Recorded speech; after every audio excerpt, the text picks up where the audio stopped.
always delighted to say hello to Coach Brian Kelly of LSU as the Tigers get ready to host Alabama Saturday night in Tiger Stadium. Coach, good afternoon. Thanks so much for being here. And I know coaches are confident, but if we had told you back in July at media days that you would be in this spot with so much on the line, I'm sure you would have said absolutely. We most certainly will. Are you at all surprised by where this team is right now?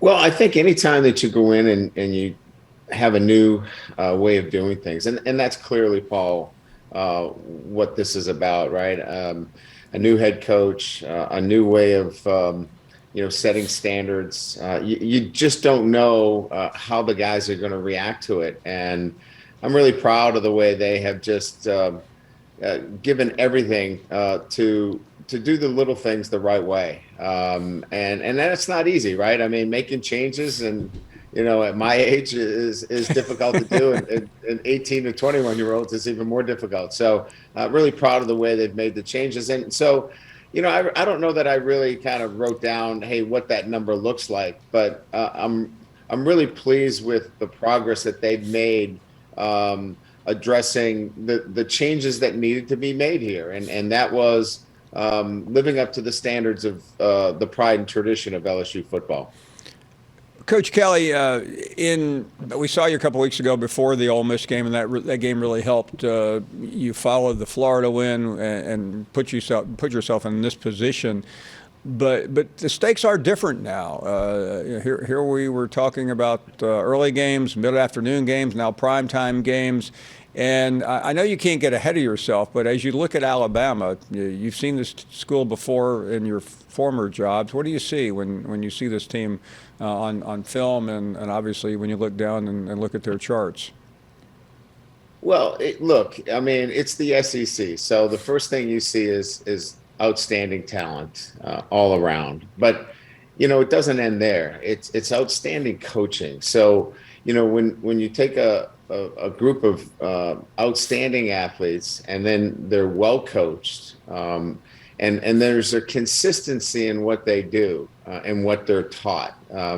You take those three things, Paul, consistency in their technique and what they do tactically. And then obviously the fundamentals for this football team is consistent in what they do week in and week out. And then they're obviously the talent level. You put all those things together. That's why Coach Saban has been as successful. He consistently brings out a team that's not just talented, but has all those other traits necessary to be a championship football team. And by the way, he's got the Heisman Trophy winner, who's, and I don't know if people talk about this enough. He's an outstanding quarterback. He's not just a runaround guy that's going to throw it up there. This guy is a poised pocket quarterback that is pretty impressive.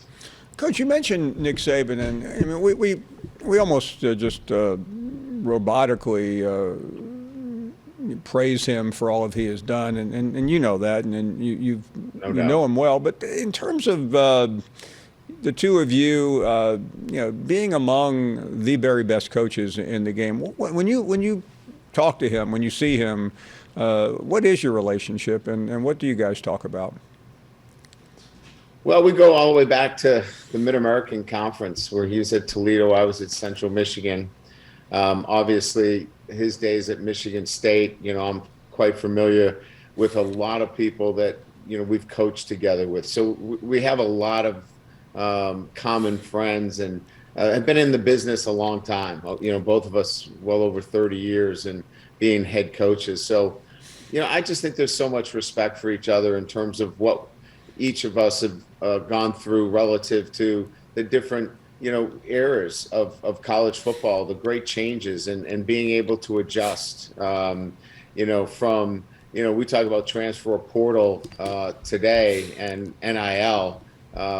It's been everything across the board over the past 30 years. And so I think it's just a mutual respect for the consistency in which he has year in and year out, lived with the changes of college football, adapted, recruited, and been a representative of doing it the right way in college football. Coach, you jokingly, or maybe it wasn't jokingly, alluded to your age, and certainly you're older than some of the young coaches that you coach against, but you're still 10 years younger than Nick Saban, who celebrated a birthday on Monday. I reminded him of that too. I mean, 10 years is like, it's not. It may not be that much between some ages, but it starts to wear on you when you consider what you guys do. What do you think keeps him going and at the top of the game at his age? Well, first of all, he keeps himself in great shape. I mean, he takes care of himself. He's, so passionate about his health, and he sets a great model for his team too. By doing so, and then look, I mean, his passion is to be around student athletes and making a difference in their life, and so that's his why. Every morning he gets up, he wants to make a difference, and that's a motivator. So. People ask me all the time, when do you think Nick Saban's going to retire? I don't think he's going to retire.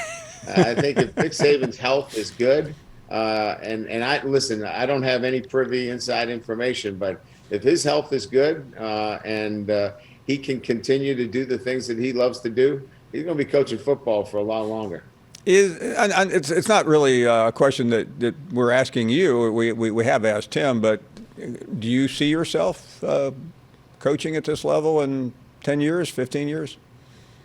I think I'm of a similar philosophy now than maybe I was earlier in my career, is that I think health really drives it. If you love what you're doing, and I love this job at LSU, I love the administration. I love working for Scott. I love the people that I'm around and the fan base.